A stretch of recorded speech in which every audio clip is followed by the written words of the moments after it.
예, 올라오신다고 고생하셨습니다. 예. 생각보다는 짧은데 또 막상 쉽다고 하기에는 좀 애매한 그런 곳이죠. 사실 우리가 오늘 한국 성인 축일에 이곳에서 미사를 드리게 된 것은 참 의미가 있죠. 또 본당의 날이기도 하고요. 우리 신앙을 정말 다시 한번 생각하면서 오늘 이 복음 말씀이 참 우리에게 큰 도전이 됩니다. 자기를 버리라. 결국 선택하라는 이야기인데 자꾸 버린다 이러니까 뭐를 버려야 되나 이렇게 생각하실 수 있는데 오히려 이렇게 말을 바꿀 수 있습니다. 나에게 진정으로 좋은 것을 선택하십시오. 우리가 이제 멋대로 내 멋대로 내 먹고 싶은 거 먹고 살다 보면 어느 날 의사를 앞에 놓게 되죠. 그리고 의사는 내한테 이야기를 합니다. 이제 그거 드시면 안 됩니다. 그러고 나서 이제 그래도 나 먹고 살자고 하는 건데 하고 꾸역꾸역 먹다 보면 다음 두 번째 의사를 만나게 되죠. 그러고 이제 의사는 뭐 합니까? 죽습니다. 네, 이제 이야기를 들으면 이제 그래서야 가슴이 뜨끔해서 좀 고쳐야 되겠다라고 생각이 들게 됩니다. 이것처럼 사실 진정으로 자기 몸에 좋은 것은 사실 그다지 끌리지 않죠. 네, 제일 맛있는 음식은 불량식품. 그래서 우리가 그렇게 생각해보면 결국 자기를 버리라라는 말은 결국 나에게 가장 좋은 것을 선택하라는 말씀이 됩니다. 사실은. 그것을 가장 잘 보여주신 분들이 바로 오늘 우리가 기념하는 순교 성인들이죠. 인간에게 있어서 가장 중요한 게 목숨 아닙니까? 그런데 그 목숨보다 더 중요한 것, 더 소중한 것, 더 가치 있는 것을 선택하기 위해서 목숨을 버리십니다. 이것이 정말 우리의 큰 가르침이 됩니다. 왜 그러면 우리의 선조들은 그 시기에 신앙을 선택하셨을까? 첫 번째, 그 당시 조선을 지배하고 있던 이 유교, 그 중에서도 성리학이 더 이상 민중을 생각하는, 사람을 생각하는 학문이 아니었기 때문이죠.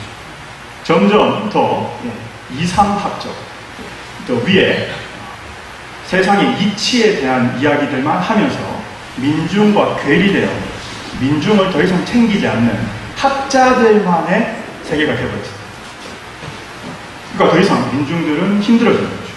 그거의 가장 대표적인 게 조선 말기가 되자 노비의 숫자가 인구의 절반, 부자들은 점점 부자가 되고 우리가 흔히 상민이라고 부르는 그 가장 그 국가의 근간이 되는 세금을 내야 되는 그 상민의 숫자가 엄청나게 줄어서 그들이 2명, 3명분의 세금을 부담해야 되는 상황이 벌어집니다. 나라가 병들어요. 이걸 바꿀 수 있는 방법은 이 계급사회를 철폐해야 돼요. 이걸 벗어날 수 있는 가장 그 답을 우리의 선조들, 처음 가톨릭을 받아들였던 사람들은 이 신앙 안에서 모든 인간은 하나님 안에서 평등하다. 이 계급사회의 폐해를 타파할 수 있는 답을 거기서 봤습니다. 그래서 그것이 결국 우리를 바꾸는 답이 될 것이다 라고 생각했는데 오히려 그 답이라고 했던 것이 계급사회의 그 굳은 조선의 그 계급을 타파하려는 오히려 반대 세력을 몰리게 되어서 선조들은 해결책이라고 생각했던 것이 오히려 기성세대를 파괴하는, 국가를 정복하는, 혹세무민하는 그런 세력으로 간주되어서 오히려 박해를 받게 되었죠. 하지만 시간이 지나서 지금 생각해보면 어떻습니까? 오히려 그때 천주교가 좀 더 긍정적으로 받아들여져서 우리나라가 좀 바뀌었다, 좀 달라지지 않았을까라는 역사의 설마는 없지만 그래도 설마를 꿈꾸게 되는 이 사실. 그럼 그렇게 우리 선인들에게서 보여지는 우리의 삶은 어떻게 달라지냐? 결국 그 순교를 통해서 그 선인들이 받으셨던 영광이란 과연 무엇인가?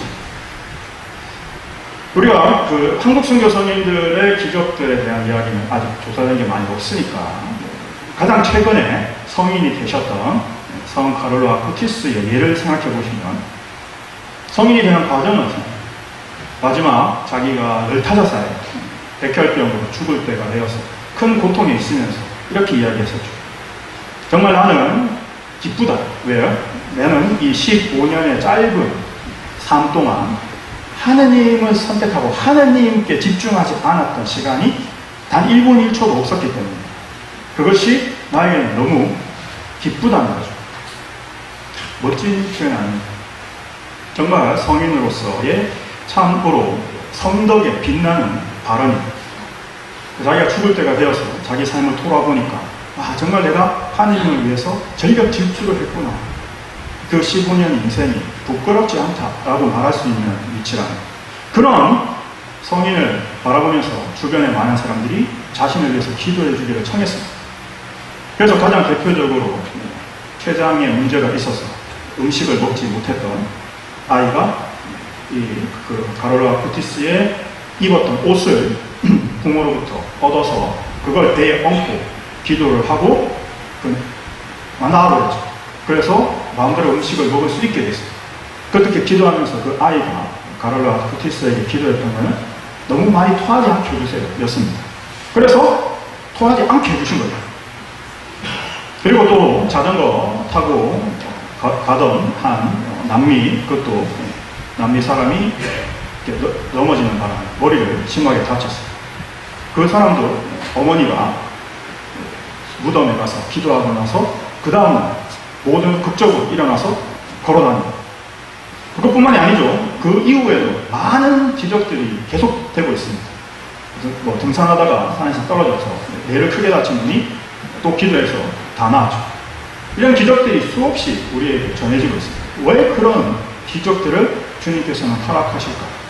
바로 그분 성인들의 삶이 이웃에게 은총을 전해줄 수 있는 자격을 얻었다는 겁니다. 그분들이 뭘 했기 때문에 이 땅에서 자신을 버리고 하느님을 선택했기 때문에. 그럼 우리가 순교 성인들을 생각하면서 그분들도 카를로 아쿠티스처럼 다른 성인들처럼 바로 이 땅에 살고 있는 우리들에게 은총을 전해주고 은총을 나누어줄 수 있는 그런 자격을 얻은 분들이야. 왜? 바로 살아서 하느님을 선택했기 때문이죠. 따라서 오늘 우리가 이 치명자 산에서 이 몽마르트, 프랑스에 있는 그 몽마르트 언덕, 거기에 보면 삼위일체 기념성당이 지어져 있습니다. 그 몽마르트 언덕이 실제로 몽이라는 말이 언덕이라는 뜻입니다. 마르트가 순교자, 몽마르트라는 말 자체가 순교자들의 산이라는 뜻입니다. 이 산과 똑같은 이름입니다. 치명자 산과 몽마르트는 같은 뜻입니다. 말 그대로 성인들을 기념하면서 가장 그 언덕에서 돌아가셨던 순교자들을 생각하면서 우리가 이렇게 순교자들의 영광을 드러냈듯이 우리도 올바른 선택, 하느님을 선택할 수 있는 은총을 이 성인들께 청하면서 그렇게 했을 때 우리도 하느님의 은총을 입고 또 그것을 주변 가족들과 믿지 않는 사람들에게 전할 수 있는 것을 생각하면서 의사와 두 번째 만나서 죽습니다. 나는 말 듣기 전에 정말 하나님을 선택해서 올바른 삶, 참된 가치, 영원한 기쁨을 선택할 수 있는 우리들이 되었으면 좋겠습니다. 아멘.